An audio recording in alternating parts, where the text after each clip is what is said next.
I'm absolutely thrilled to have the privilege to moderate this panel. For us, it's super important. We think gaming is the future. We'll let other people explain why. And this panel is just luminaries, and I'm absolutely honored to be with them up here. So I'm not going to talk too much. I'm going to take a minute to introduce everyone, and then I'm going to hand it over to the panel. So sitting next to me is Angela Dalton. She runs Signum Growth Capital, which is an investor and an advisor, largely in gaming and Web3. Also an advisor to Web3 Foundation, which put out Polkadot. Next to her is Omar Elassar. Did I say it right? It works. He's the head of business development and growth at Parity. It's been a pleasure to work together with him to put this deal together, where we're investing with Mythical Games, run by and founded by John Linden. I can't even explain his background, running Call of Duty Activision, starting a company, selling it, and now running this company. Really excited to partner with them.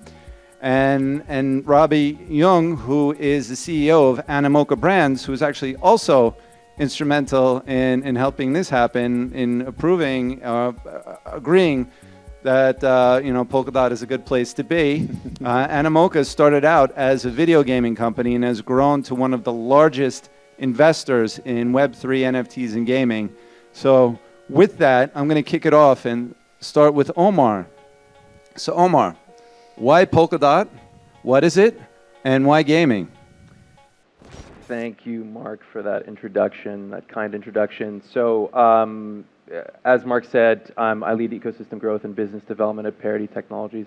For those of you who don't know, Parity is a leading contributor to Polkadot and a huge advocate for Polkadot's technology and ecosystem. So what is Polkadot?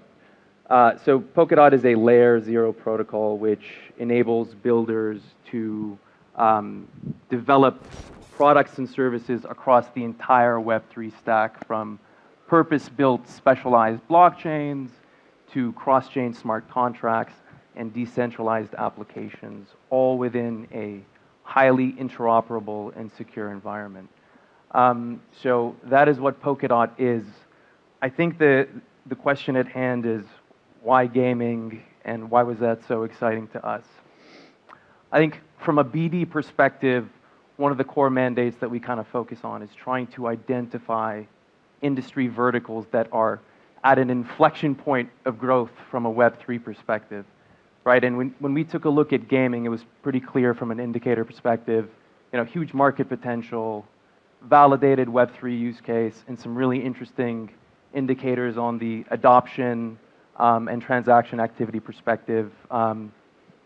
Web2 terms, gaming is a approximately $180, $200 billion industry per year. Web3 terms, $5 billion. So clearly, lots of room for growth there. From a use case perspective, I think, gamers have been buying in-game assets for many, many years. That's nothing new. I think what is really interesting is when you give gamers the opportunity and comfort of complete ownership, you see a really meaningful uptick in terms of both sales and engagement to the tune of 3 to 6 times, which is definitely significant. And when you combine those unit economics with the fact that by some measures, gaming currently accounts for 80% of transaction activity, DApp transaction activity. That's pretty significant, right? And makes gaming, I think, a very interesting area for Web3, and one that we wanted to look at very closely and move into very closely. But look, at the end of the day, we could sit here and talk about the bells and whistles of why gaming. It comes down to the partners and the people that you work with, and the opportunity to work with John and Mythical and what they were bringing to the table in terms of the big vision, the commitment, the drive, and to work with yourselves, I think is really what it comes down to. On the why Polkadot, I think I could sit here and tell you that Polkadot is the most performant and flexible Web3 stack out there, and talk to you about customizability and upgradability and secure interoperability, all those great things. But I think you probably want to hear about some of those things from the man himself. So. Yeah, so I'll take that. It was quite the handoff there. I appreciate it. So why Polkadot? It's because of you, Omar. That was the reason. No, honestly, honestly, that is part of it. I think that the team behind the Polkadot ecosystem is pretty remarkable. Between just everybody we met was really great. And I think for us, everybody goes to scale immediately, and scale is an issue in gaming, right? I mean, one thing we looked at Call of Duty at one point, we were doing 1.4 million matches a minute, right? So right now, if we were to write all that match data, just the fact that match data existed on most chains would crumble, right? So to me, scale's interesting, and we're hitting pretty massive numbers already. I mean, we're now, as of this month, tonight actually, I think Crypto Slam, if you follow that, the Mythos and Mythical numbers will be published, and it's going to surprise a lot of people. I think we're actually beating out Ethereum in terms of total number of transactions now over Ethereum on digital assets, which is pretty remarkable already. And I think we're number 3 in terms of sales, only behind Ethereum and Solana. So we're already seeing great numbers.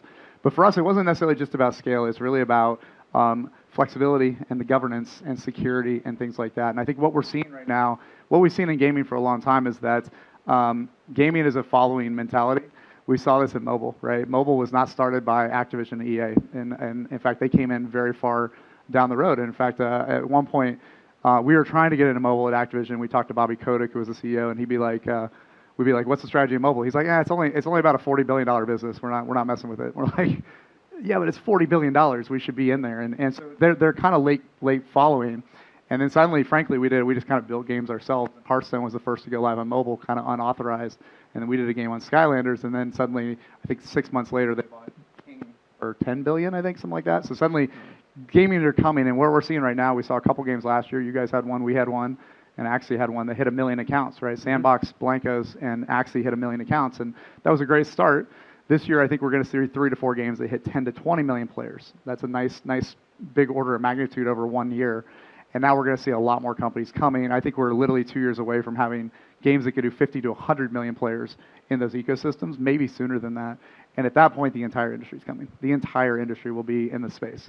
So what we're seeing now is we're seeing a lot more interest, and we wanted to have a really flexible kind of opportunity to where we can build governance models.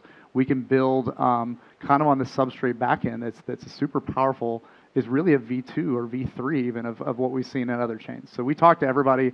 And I think, frankly, most of the chains we talk to, it seems like the number one focus in a lot of blockchains is marketing. Like, they're very focused on marketing in their product. And I think what was really interesting about the Polkadot ecosystem is, frankly, I think it's a little less known than some of the other chains in terms of just general hype.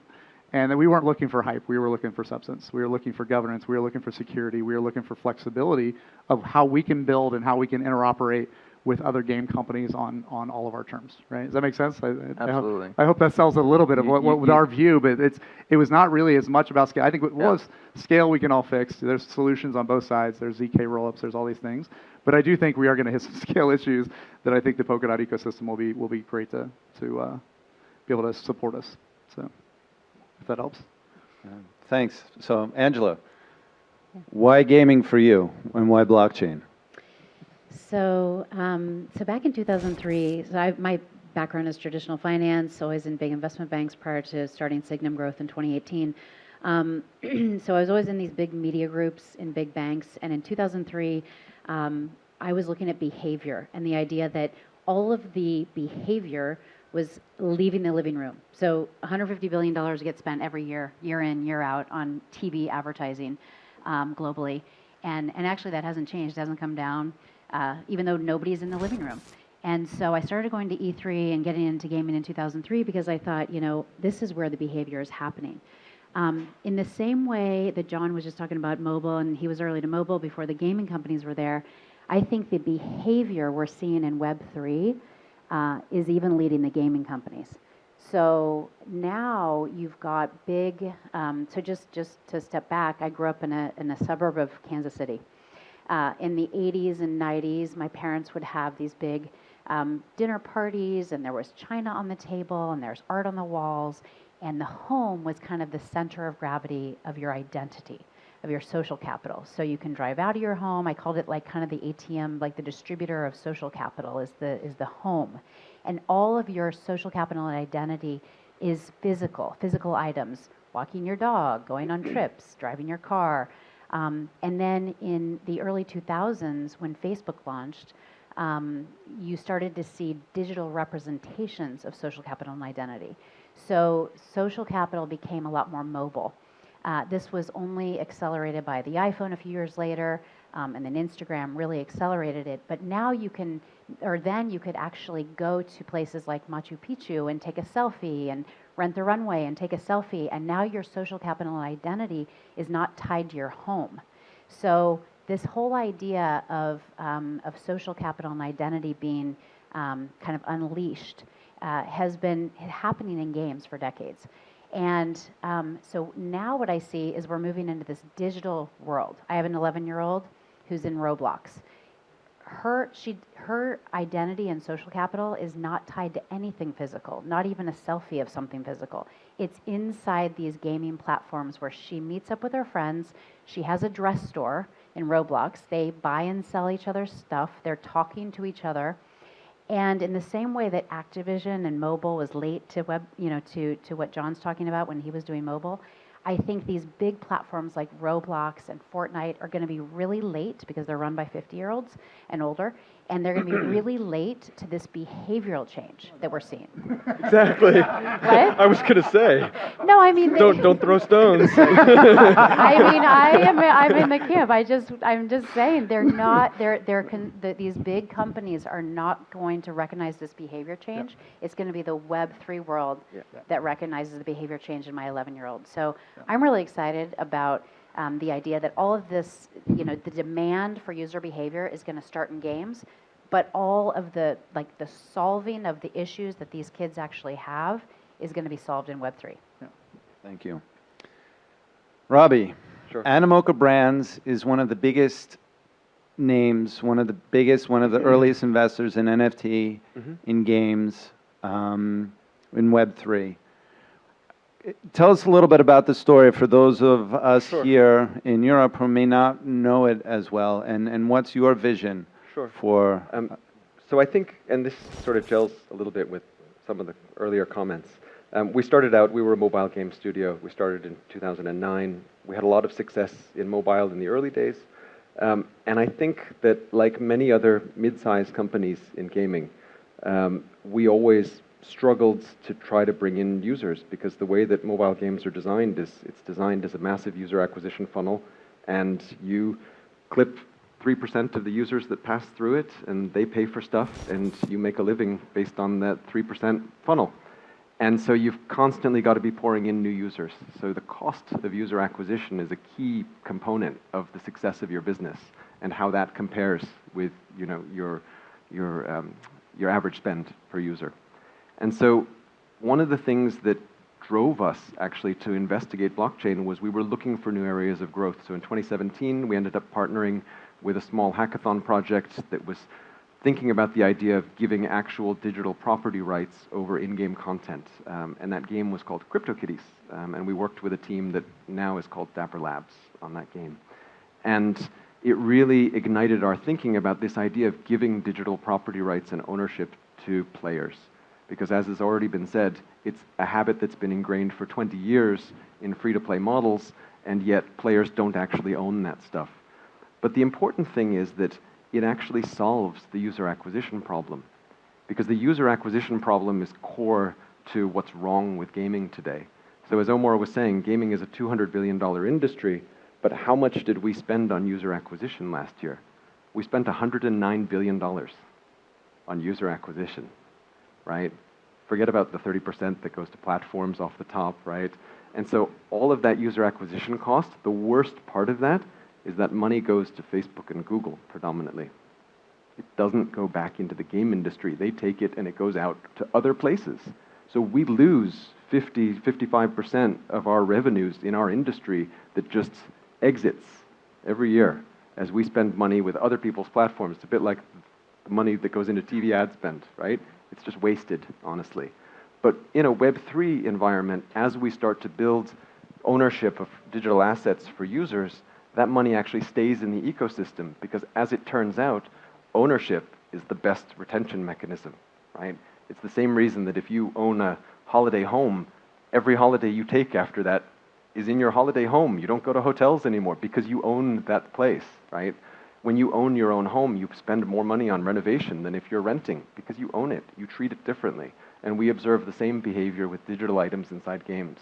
So we have incredible retention numbers across all different kinds of gameplay styles, whether they're casual or hardcore, which is kind of contradictory because traditionally only hardcore games have very high retention, and casual games like puzzle games and things like that don't have very high retention. But in Web3, where people actually own assets, we observe very high retention. And so therefore, once you have retention, you tend to have very good monetization. So our goal is to basically propagate this idea across the world of gaming, because as people start to own things, it's actually better for players. They own things, and they can actually have a market and an environment to sell their secondhand items. So financially, they're much better off because, you know, it's a bit more like when we were kids. When you owned a game cartridge and you played games, there was a secondhand shop where you could sell your secondhand game cartridge. So why, when you buy a digital game, should you not be able to sell your secondhand game? It's kind of unfair, right? Do you really own it if you can't sell it? No, you don't. So I think that's kind of how we look at things. And just to give us an idea of the scale of Animoca, how many investments have you made so far into the gaming space? Well, overall, 426 portfolio companies. 426. And about half of those are in what we call in gaming and broadly like Web3 culture. So that includes also music, art, fashion, DeFi. And how many of those were in Polkadot ecosystem so far? To be honest, maybe half a dozen. Half a dozen. Sorry. No worries, no worries. John, can you talk a little bit about your vision for gaming, especially with scaling? Sure. Yeah. So I think when we you know our focus around this was originally not, to be super honest, was not blockchain. We didn't walk into it to do blockchain. We really we thought we were addressing an industry issue that we had seen, right? So one, we've seen the gaming industry move from 100 million gamers to, I think it's like 3.8, 3.9 billion now a month. So we have nearly half the world's population are playing games every single month now. And so that was this massive impact we saw in the industry that hasn't slowed down at all. And in fact, it's continuing to climb, I think 6 or 7% a year, was still, even at half the world's population, which is crazy. So the second one we saw then is we saw a lot of content being produced, right? So what we call it, kind of can classify as UGC or user-generated content, but we see obviously players building in platforms like Roblox and Minecraft and Fortnite, but you also see esports and influencers and all these groups, brands getting involved, celebrities getting involved, musicians getting involved. So we now there's this kind of world of, you know, probably closing in on 100 million creators around the world. But what's amazing is those creators are mostly monetizing outside of the game ecosystems. They don't actually monetize in Call of Duty. They don't monetize in Fortnite. They're slowly coming there.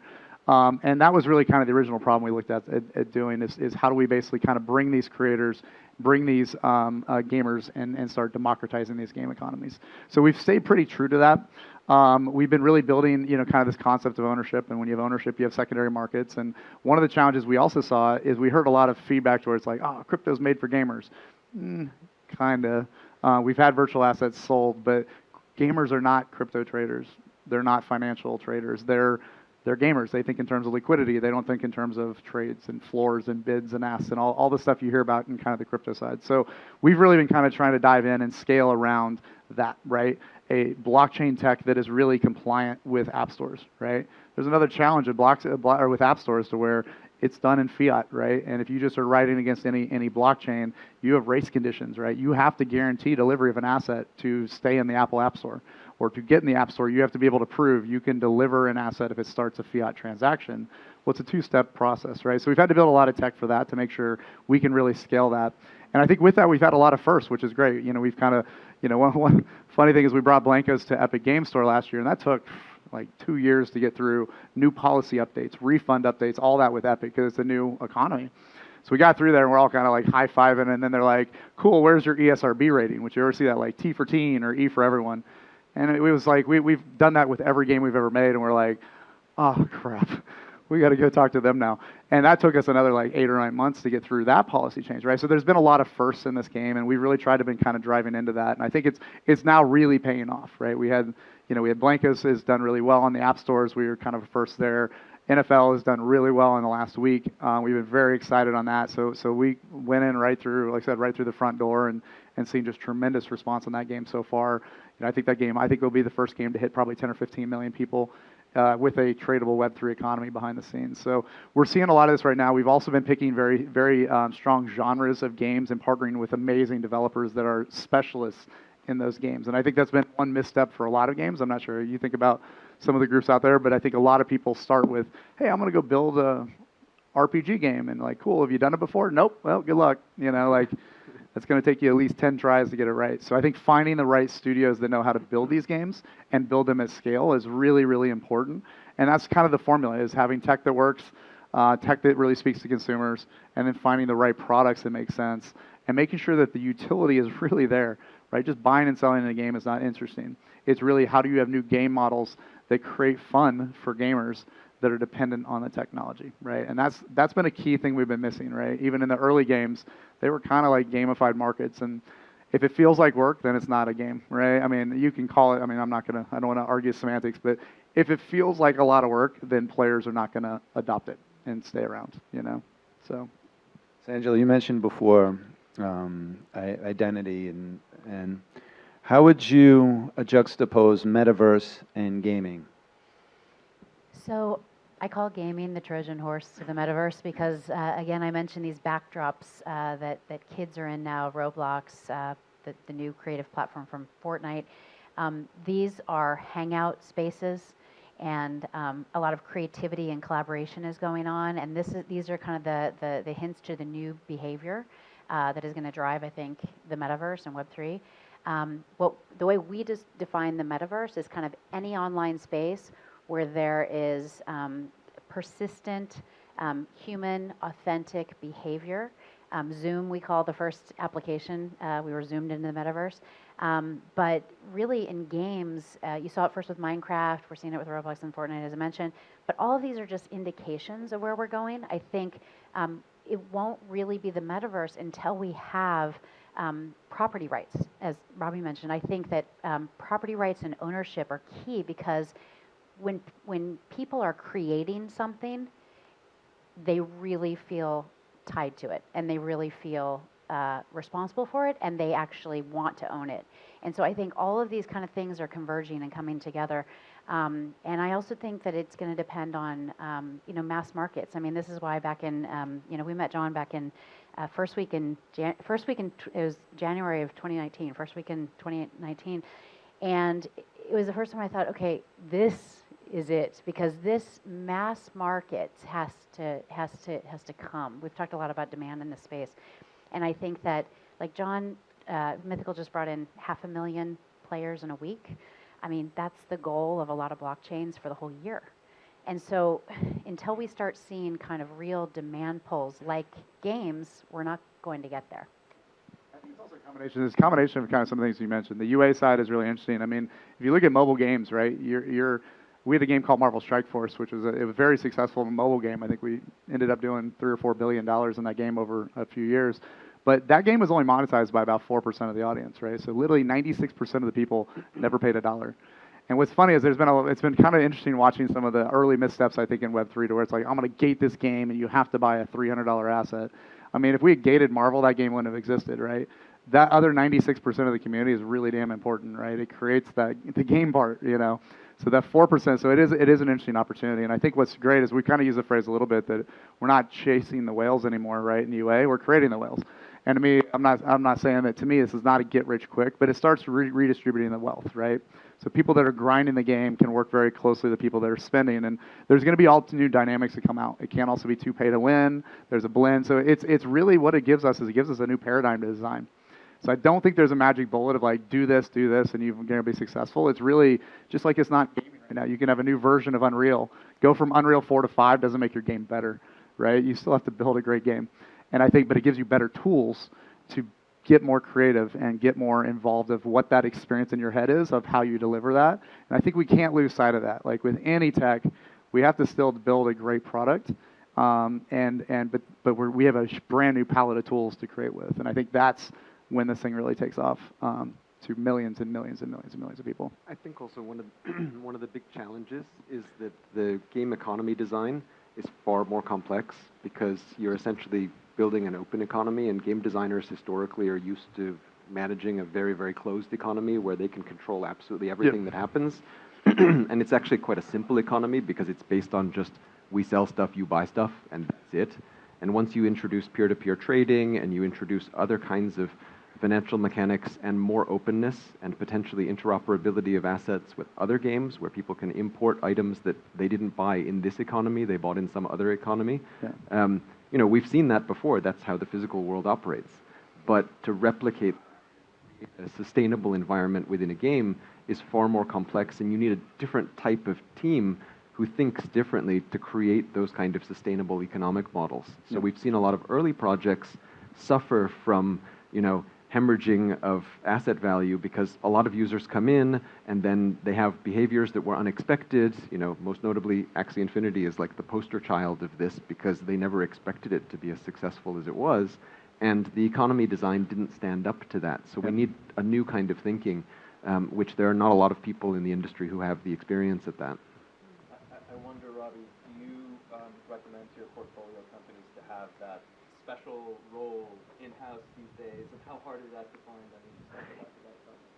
It's very hard to find, which is why actually we've built an extremely large team at this, because it became the first centralized service that we provide to our own studios and to our investee companies, because everybody needs it to understand how to build. Because the goal in designing a Web3 economy is not profit maximization or revenue maximization, which is often how game designers think because they're trying to build a revenue generating product.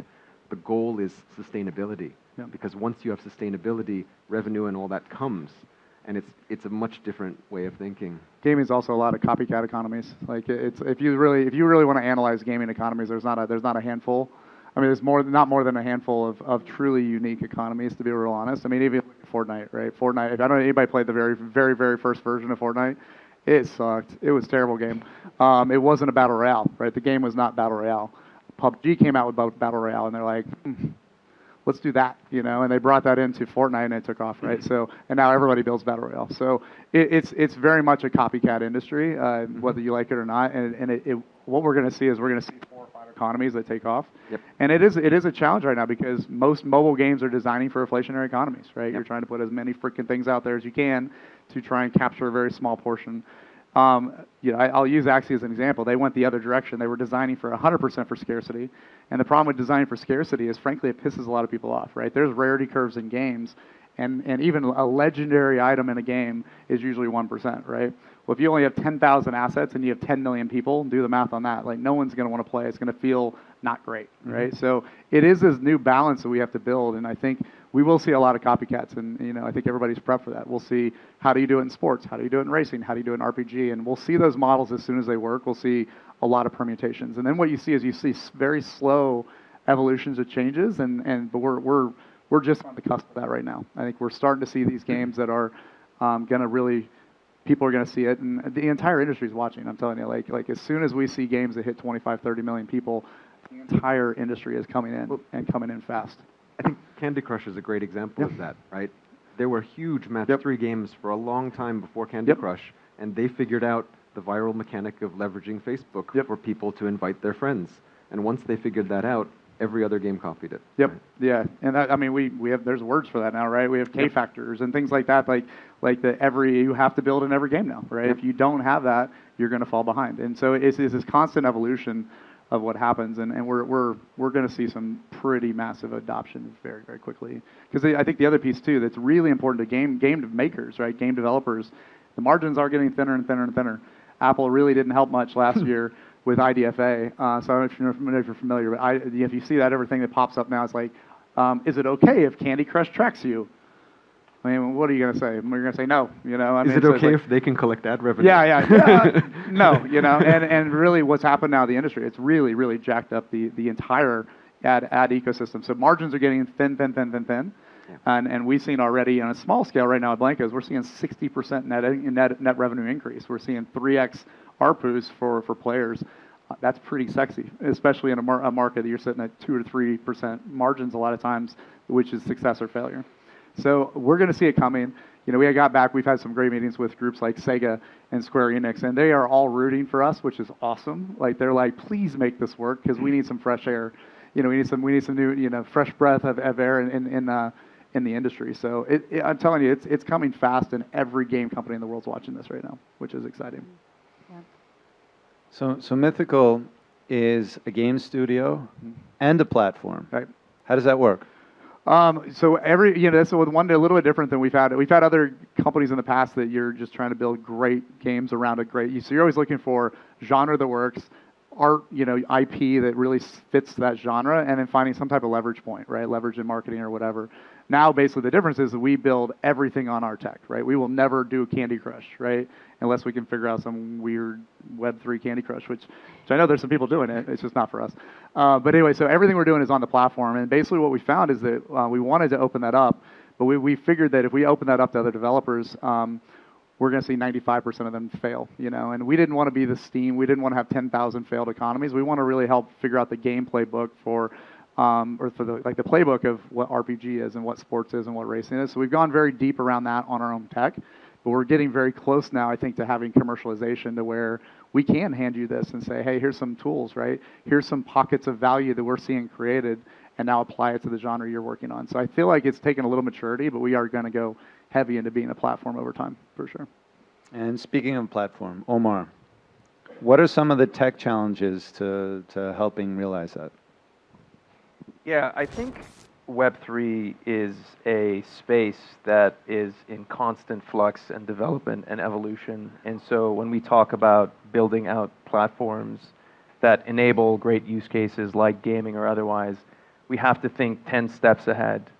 The beauty of being in the Polkadot community is it has always been very long-term minded. And so thinking about things like scalability, thinking about things like interoperability, and thinking about things like having solo specialized chains. These were all things that were developed early on and architected from the first days of Polkadot.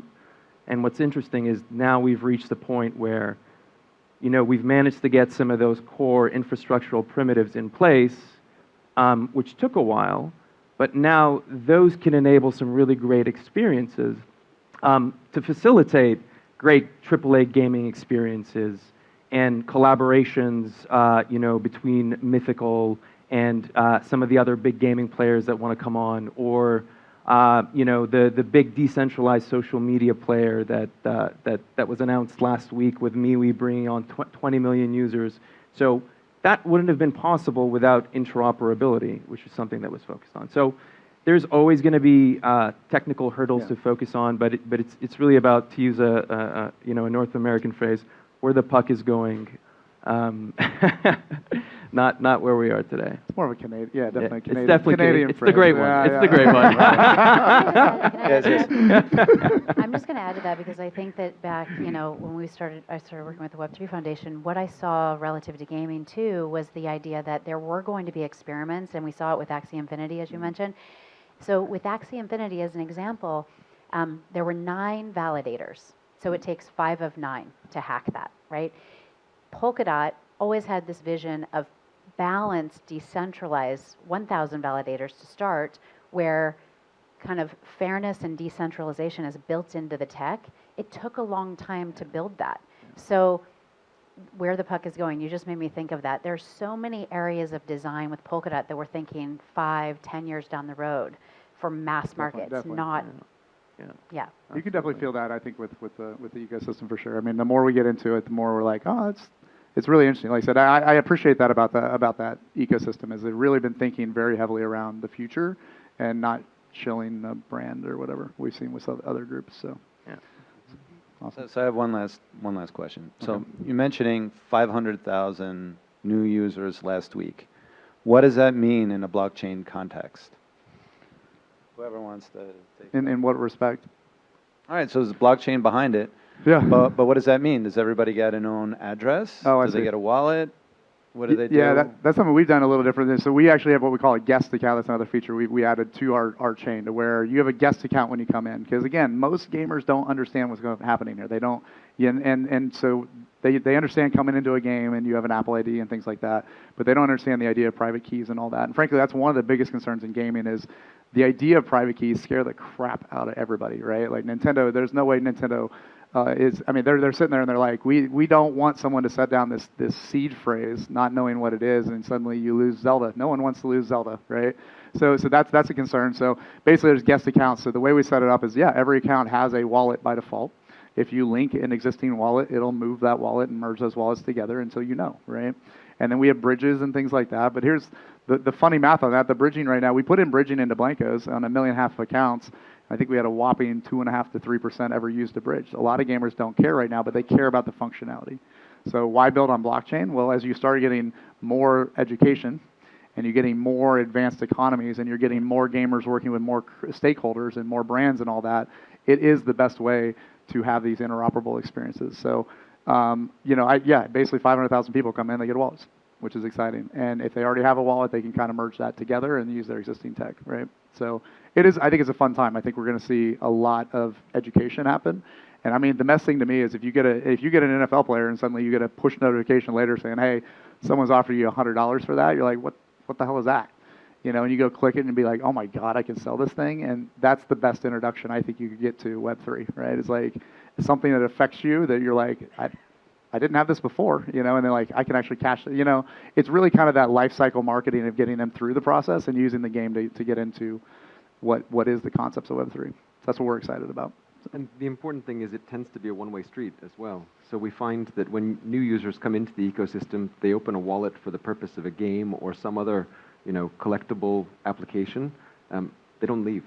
Yep. So all of that money that they convert from fiat into crypto stays within the Web3 ecosystem. People don't cash out. We don't talk about that enough. We haven't seen that as much, but we've seen at least 20% stay in. Again, I think that may be a crypto trader thing. We'll see how it grows. I mean, we've seen a little bit more. Maybe we made it too easy. Maybe that's our problem. We made it too easy to cash out. But I think we've seen about 20% stays long term in there, and then some of it, people are cashing out some money and taking it out. Mm-hmm. The biggest thing I think we'll be able to do is when we can convert that back and forth with Google and Apple and other currencies, right? I think that's really interesting. And then they spend it back in the economy again, and we're so close to tying that entire loop together. So, lot happening this year. I will just add too on the 500,000 number. We were all in Kansas City last week for the NFL draft, and it was a lot of fun. The 500,000 to me is riding in my Uber. And my Uber and me asking, are you playing NFL Rivals? He texts his son. His son's already playing. We're always talking in crypto about onboarding. These guys are onboarded. Yeah. They don't even know that it's Web3, and that's exciting. That's the beauty of it. I mean, you didn't mention Web3 anywhere. It's just the ability to own, and you obfuscate that from the user, and it's a great experience, a great gaming experience. And you transition. You move from the wallets to then enabling decentralized identity on the back end, which will bubble up some so whats and some great experiences when that happens, and so on and so forth. And so that's been a real pleasure to watch. Yeah, that's cool. Awesome. So we don't have time for any questions, but we'll do one. If anybody has one.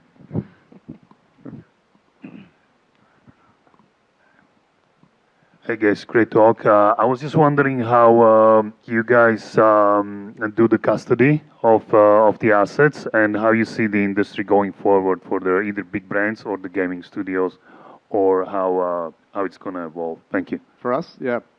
So we've started off with custodial accounts. So we are. I mean, our chain tech now, which is, I will admit, it's not yet Polkadot. It'll be there eventually. So we're working on that right now. But right now we are a full EVM chain. But we are a custodial account. So we have basically custodial accounts tied back to really any OAuth account can basically sign on behalf of that player. So we've mostly tied it back to a Mythical account, but we could tie it back to a Google account. We've tied it back to an Epic ID. We can tie it to a Nintendo account. So we've done that right now mostly because players are familiar with that. And if they lose that account, they know how to reset that and protect those assets. So that's what we're doing right now. We've added bridges on top of that so you can bridge in and out. We've actually seen more things bridged in than bridged out, which is exciting. Kind of back to your point, like when they come in, they don't put money back out as much. And we could go full non-custodial. We have no problem with that from a tech perspective. But we've definitely had some issues, I think. And I think other groups that are gone non-custodial, I think it will be a gating factor, or at least a very high increased risk factor if you're trying to work with an app store. In fact, I know Google right now is looking at labeling anything as non-custodial. Like they're actually more concerned about that versus blockchain now, which I think is a huge win. It's not there yet, but I think they're now figured out like, I don't care what, if your company uses NetSuite or QuickBooks, right? Like, I don't know if I care if you use how you do your accounting behind the scenes. What we care about is how you're protecting the consumer. So that's where we're at right now. Yeah. Thank you very, very much. Awesome. Thank you. Big hand for our panel. Thank you, Mark. Perfect.